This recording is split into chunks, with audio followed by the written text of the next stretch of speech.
NEET தேர்வு இல்லாத மருத்துவத்துறை சார்ந்த படிப்புகளுக்கு Vinayaka mission school of allied health sciences, Chennai, Salem, Pondicherry. கூட்டணி வாய்ப்புகள் அப்படின்னு பார்க்கும்போது திரு நந்தகுமார், உங்க வியூல, உங்க பார்வையில தாவேகா முன்னாடி இன்னைக்கு இருக்கக்கூடிய ஆப்ஷன்ஸ் என்ன?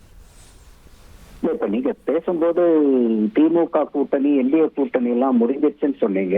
இன்னைக்கும் பாத்தீங்கன்னா 4 கட்சிகள் ஃபென்ஸ் செட்டர்ஸா இருக்காங்க. பிரேமலதா அம்மையார், ராமதாஸ் அவர்கள், ஓபிஎஸ் அவர்கள், இந்த 3 பேர்த்தையும் நீங்க சொன்னீங்க. ஆனா பிரதானமான ஒரு கட்சி காங்கிரஸ். இன்னும் காங்கிரஸ் எந்த கூட்டணியில இருக்கிறங்கிற முடிவை எடுக்காம இருக்காங்க. They are also fence setting. நீங்க பராசக்தி வெர்சஸ் ஜனநாயகம் சொன்னீங்க. பட் ஆக்சுவல் என்னன்னு கேட்டீங்கன்னா பராசக்தி வெர்சஸ் காங்கிரஸ். சோ அப்ப அந்த மாதிரி சூழ்நிலையில இன்னைக்கு காங்கிரஸ்க்கு மேலிடத்துல இருந்து வந்திருக்கக்கூடிய உத்தரவே என்ன, யாரும் எந்த கூட்டணியை பத்தியும் பேசக்கூடாதுன்னு. அப்ப அவங்க திராவிட முன்னேற்ற கழகத்தினுடைய கூட்டணியில பயணிக்கிறவங்களா இருந்தா நீங்க தீர்க்கமா போய் இதை மட்டும் பேசுங்க, தாவேகா கூட்டணியை பத்தி பேசாதீங்கன்னு சொல்லி அனுப்பிச்சிருந்தாங்கன்னா பரவாயில்ல. அப்போ இன்னைக்கு ஃபென்ஸ் செட்டிங்ல எந்த விதமான கூட்டணியும் பைனலைஸ் பண்ணாம இருக்கிறதுல முதன்மையான முக்கியமான கட்சி எதுனா காங்கிரஸ். அப்ப அந்த காங்கிரஸ் ஒரு பிரதானமான பெரு வாய்ப்பா யார பாக்குறாங்கன்னா விஜயனுடைய தாவேகாவை தான் பாத்துக்கிட்டு இருக்காங்க. பட் அது இது பார்க்கும்போது, அவங்களுடைய பேட்டர்னை பார்க்கும்போது இன்னைக்கு அவங்க பல மாநிலங்கள்ல சவால்களை சந்தித்து வர்றாங்க. ஒரு டைம் டெஸ்டட் அலையன்ஸ், அதுவும் அவங்களுக்கு ஃப்ரூட்ஸ் கொடுக்கக்கூடிய அலையன்ஸ்ல இருந்து மாறி போவாங்களா? ஒரு அப்சர்வேஷன் என்னன்னா, இந்த தாவேகா ஆப்ஷனை வைத்து திமுகவிடம் கூட அவங்க பெறறதுக்கு முயற்சி செய்யறாங்க. That is all their game அப்படிங்கிற ஒரு விமர்சனமும் இருக்கு. இல்ல, அந்த விமர்சனத்தை நான் மறுதளிக்க விரும்பல. அந்த மாதிரி பெரும்பான்மையான நாட்கள் அப்படிதான் சொல்றாங்க. ஆனா என்னுடைய பார்வையில என்னன்னா, you can set everything right once when there is nothing to lose for you. அப்ப நீங்க சொன்ன மாதிரி இன்னைக்கு காங்கிரஸ்க்கு இலக்கறதுக்கு ஒண்ணும் பெருசா இல்ல. ஒரு பீகார் தோல்வியில இருந்து இந்த தேர்தலை தமிழ்நாட்டில் சந்திக்கிறாங்க. தமிழ்நாட்டில் தான் அவங்களுக்கு ஒரு ஆனரபிளான ஒரு பார்ட்னரா தேசிய அளவில் பாராளுமன்றத்தில் துணை நீக்கக்கூடிய திராவிட முன்னேற்ற கழகம் இருக்கு. அது இது ப்ரொடக்டிவா அவங்களுக்கு ஒரு எலெக்ஷன் இல்ல தொடர்ந்து இருந்து வந்துட்டு இருக்கு. ஸோ அந்த வாய்ப்பை விடுவாங்களா? அவங்கள்ட்ட இருந்து கூட பெறத்துக்கு எந்த கட்சியும் முயற்சி செய்யும். இந்த எலெக்ஷன் சமயத்தில் எல்லா கட்சியும் கூட பெற முயற்சி செய்யும், பிரதான கட்சி குறைவாக கொடுக்க முயற்சி செய்யும். பட் அதை தாண்டி அந்த ரிஸ்கை இன்னைக்கு காங்கிரஸால எடுக்க முடியுமா? அந்த ஒரு பொசிஷன் ஆஃப் லக்ஸரியில காங்கிரஸ் இருக்கா, தமிழ்நாட்டு அளவுலயும் சரி, தேசிய அளவுலயும் சரி? இந்த டைம்ல அவங்க இந்த ரிஸ்க் எடுக்கலன்னா அவங்க லைஃப் டைம்ல எப்பயுமே ரிஸ்க் எடுக்க முடியாது. ஏன்னா அந்த மாதிரி சினாரியோல தான் இப்ப அவங்க இருக்காங்க. சோ அப்ப இன்னைக்கு ஒரு 99 எம்பி வச்சிருக்காங்கன்னா, இப்ப இந்த 9 எம்பி தமிழ்நாட்டுல இல்லைன்னாலும் பிரச்சனை இல்லை.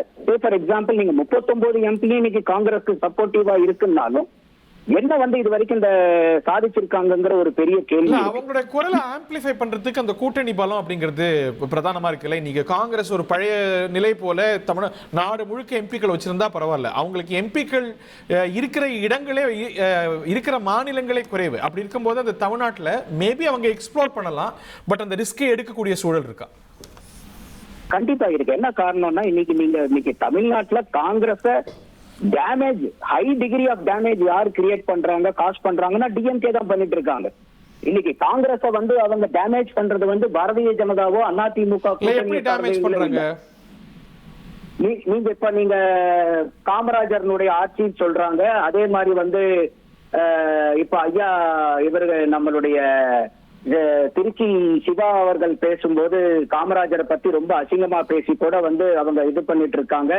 நாங்க இல்லன்னா காங்கிரஸ் ஒண்ணுமே கிடையாது, நாங்க போடுற பிச்சை தான் அப்படின்னு சொல்லி RS பாரதி எல்லாத்தையுமே இன்னைக்கு தமிழ்நாட்டுல நாய் கூட டிகிரி படிக்கிற அளவுக்கு எல்லாம் போறாங்க. இல்ல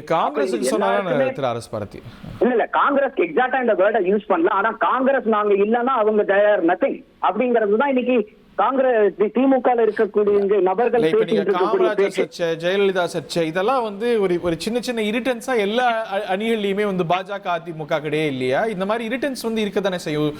ஒரு பிரதானமான ஒரு பிரச்சனைன்னு பாத்திர முடியுமாங்க? இல்ல, இப்ப நீங்க காங்கிரஸ்னுடைய இன்னைக்கு அல்டிமேட் எய்ம் என்னன்னா, they have to form a government in the center.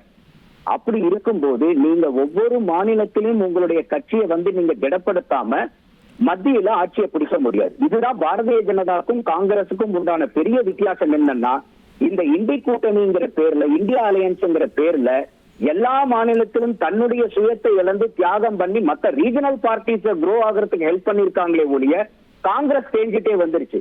ஆனா என்டிஏவுடைய ஸ்ட்ராட்டஜி பாத்தீங்கன்னா, ஒவ்வொரு மாநிலத்திலையும் பாரதிய ஜனதா வந்து அந்த கட்சிகளோட சேர்ந்து ஆட்சியை பிடித்து இன்னைக்கு எப்படி 2 எம்பில இருந்து இன்னைக்கு சிவசேனா மாதிரியா?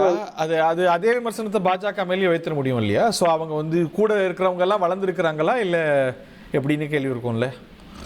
இன்னைக்கு ஏக்நாத் சிண்டே வந்து எந்த ஜென்மத்துல வந்து இன்னைக்கு பாரதிய ஜனதா கூட சேர்ந்தலாம்னா அவர் மகாராஷ்டிராவுடைய முதல்வர் ஆயிருக்க அந்த முடியும். கட்சி உடைந்து ஒரு ஃபேக்ஷன் ஆச்சு.